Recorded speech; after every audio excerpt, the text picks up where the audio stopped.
The Psi-ops Battleground Moon Grandmaster is no joke, and that's why I have this fantastic build for you Warlock players, and a few tips for the strike itself. It provides great survivability while not missing out on high damage ignitions, so you can get through the nightfall in record time. There's also a boss cheese to look out for later in the video. Let's start with the build and how to use it in the main encounters throughout the nightfall. The key features are insanely short Well of Radiance cooldowns utilising Phoenix Protocol, and the super energy provided by Wishender to top it off. While in our Well of Radiance, any solar weapon final blows will instantly cause an ignition. Powerful solar LMGs will ensure we can always do this, and this effect can only be used with the fragment Ember of Combustion, so make sure you have that equipped. I will have a link to a full guide I made on this exact build, which goes into more detail in the description, or at the end of this video.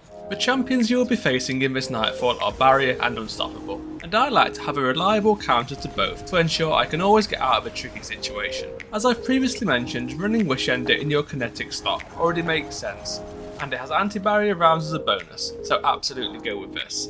Unstoppable weapons featured this season are glaives and hand cannons.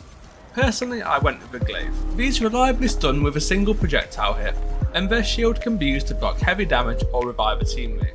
If you don't like glaives, as I know some don't, you can go with a hand cannon, particularly a solar one can be used here instead. To round out your weapon options, a solar LMG is absolutely amazing here.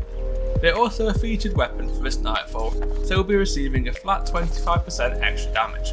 The premium options I'd say for this are either a fully crafted fixed odds or an unwavering duty. Both can roll with incandescent to spread even more scorching ignitions. If you have an avalanche or Archon's Thunder in the vault, these will also be strong options. God roll perks are not critical here, as the majority of their use will come from the easy ignitions provided by Ember of Combustion. Now let's look at some potential trouble points of this nightfall. Start by taking the bridge sections slowly and build up super on these high health knights. There's more to it than just being safe though. All champions must spawn in to get a platinum tier reward at the end of the nightfall. I really wish I'd known this a little earlier. Be especially careful with the Lucent Hive Knights, as their grenades and shield throws can kill you even while in a Well of Radiance. Also, do not be stingy with heavy ammo, use it to clear groups of lower tier adds and for sustained damage on stunned champions. You can backtrack and pick up 2 heavy ammo crates after the bridge is cleared.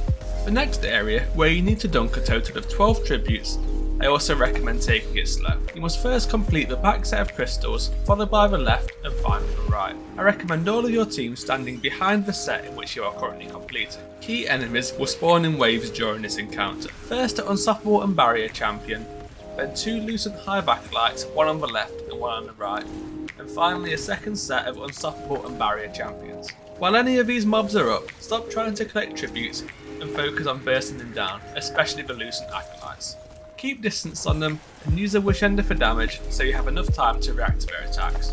Place a well on cooldown as much as possible, and taking out the wizards is especially easy with a solar LMG. The thralls, knights and acolytes continually respawn, so keep on top of these to avoid being overwhelmed. And now onto the boss fight. This can be split into 2 sections. One where the Lucent Hive Wizard is damageable, and the other where an aspect or 2 of Savathûn needs to be defeated using the Synapse Spears. The wizard part of the boss can be completely cheesed by staying back on the platform where you first stand. Only one person needs to jump down to start the encounter and then return to the platform. Note that the rocks below are a turn back area, but the top is safe. You can just use these as a jump gap to make it back to the platform. Wishender is again fantastic here, as it's an infinite ammo weapon with high single shot damage from a distance. The trickier part of the fight is absolutely the Savathûn aspects, and more specifically her Storm Trance Lightning attack.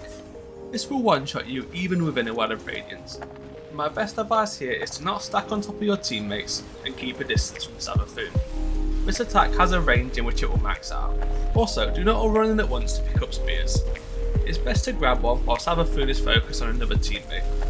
Once you have a spear, you can return to the safe spot, but just keeping a good distance will be sufficient. And that's all there is for this nightfall. The boss room is tough, but my group struggled more on the tribute room as it can be very chaotic, especially if you don't know what's spawning in next.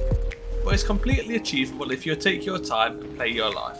The in-depth video for the Warlock class build, including aspects, fragments and playstyle, will be on screen now.